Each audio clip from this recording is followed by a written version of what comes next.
Hey everybody, Alex Miller at Capneon here. Today I'm going to start by outlining some of the topics I have left, including secure multi-party computation, federated learning, and zero knowledge proof.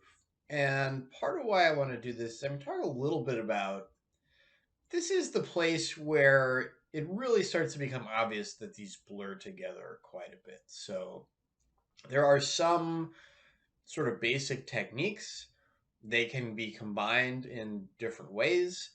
And some of these big words really are more about a goal than a specific mathematical technique for doing something.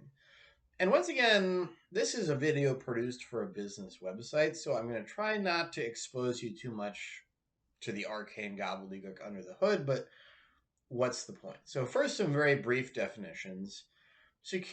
Multi-party computation is where you've got a secret, I've got a secret, and you can see where this is kind of similar to homomorphic encryption in that normally one person has ciphertext, the other person has key. You really need both to get any action. And each party is going to do a computation on each side to make something happen. We can combine stuff at the end to get an answer. Federated learning, you might say, is sort of like an AI version of this. Let's say I want to build a model, and usually in the federated learning world, I'm looking at multiple remote data sources. So I think a bunch of hospitals is a great example. They don't all want to share their data. Somebody somewhere is supposed to be modeling, let's say, who gets diabetes. They can send code to data and not data to code in a private way. End up with that model. I can end up with that model, but then they didn't have to take on the risk of sharing the data with me. Federated learning, it's particularly clear when you dig into the papers. Well, how is this accomplished in a private way? It's very often true that differential privacy or homomorphic encryption are involved, or both. And even some of the same algorithms that I was implicitly talking about in my videos in past weeks. And finally, zero knowledge proof is where you prove to somebody that you have some piece of information, but you don't actually show it to them. So, a prototypical example you're doing in your browser absolutely every day is a digital signature. There's a public key you can show to everybody, there's a private key that's your secret. The private key, in a sense, is who you are, and you just want to show somebody, I have the private key, but I don't actually want to give it to you. So, in coming weeks, I will talk in detail about all three of these. Right now, I will talk in a little bit more detail about secure multi party computation. I'm going to give you a very simple example that I think will help you get it. So, I'm going to walk through a very simple example in Excel here of a computation that will give you the right idea about secure multi party computation. There's definitely fancier stuff out there, but this is good storytelling that'll give you the right idea. So, in the upper left here, let's imagine I've got two secret numbers. They're 5 and 2. I think it's extremely important that they stay secret.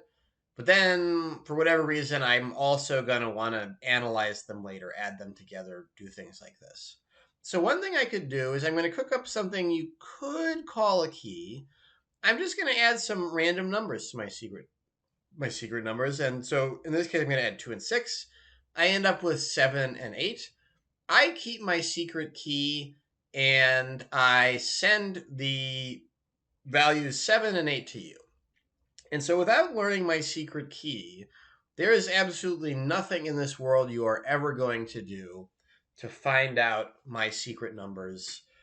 And you can see here that if you did figure out my secret numbers, you also somehow magically figured out my key. So I've thrown away the original secret numbers. I can't construct them. I'm holding this key. You're holding these values in column D. You can't use them to reconstruct my secret either. Everything's very secret, very safe. But now I want to add those original secret numbers together. So what I can do here, I am holding 2 and 6. I can add them together. I get 8. You are holding 7 and 8. You add those together, you get 15. Oh, well, look, it turns out that 15 minus 8 equals 7, just like 5 plus 2 equals 7. And so this is just some algebra We've broken up the secret into two pieces. We did some stuff to it on both sides in a special way. And we got some new stuff that doesn't reveal the original underlying data that we can recombine to get an answer to this question: what was the sum of the secret numbers? I'd like to compare and contrast this with homomorphic encryption. And then I think there's a natural segue into when should you use this thing. So this looks a lot like homomorphic encryption. Something was obscured. We had something that looked like a key. We did some kind of weird extra algorithm and we did some algebra without actually seeing the underlying data. Why is this different? So, one thing you should notice is that it's very symmetric. Both sides are doing computational work. It might not have been as obvious as it could be in that example, but you could call one side the key and the other side the ciphertext or whatever. So both people are really doing the same thing. You might also notice that we had a little bit more control over what the other side was computing. Homomorphic encryption, of course, our model was that I held this key, you're doing all the computation. So in a situation where I just want you to process but not see it, I definitely own the data and all the action has to go through it coming back to me. That's an appropriate setting for homomorphic encryption. If we are more equal in some way, we're bringing each of our own data to the table, we each have some kind of say in the conversation about, well, what are we computing and why? That's a better fit for multi-party computation. I'm going to talk more in the coming weeks about, there's a lot of these terms that they have lots of syllables, the technical language, homomorphic encryption, blah blah blah, a mouthful of marbles. In academia, they have some definitions about what we should call a key, and that is really what sets a bright line between multi-party computation and homomorphic encryption. Are you going to care much about that definition in a business setting? Maybe not. So one perspective I'm going to start putting out there is that, so of course, the technical details of these things are important at some point, right?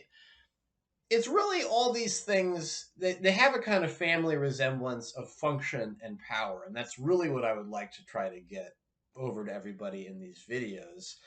And, if the names are intimidating, screw it. Yeah, they are intimidating. That's not really the right thing to be thinking about. The right thing to be thinking about is what's the capability? How could it be transformative for my business?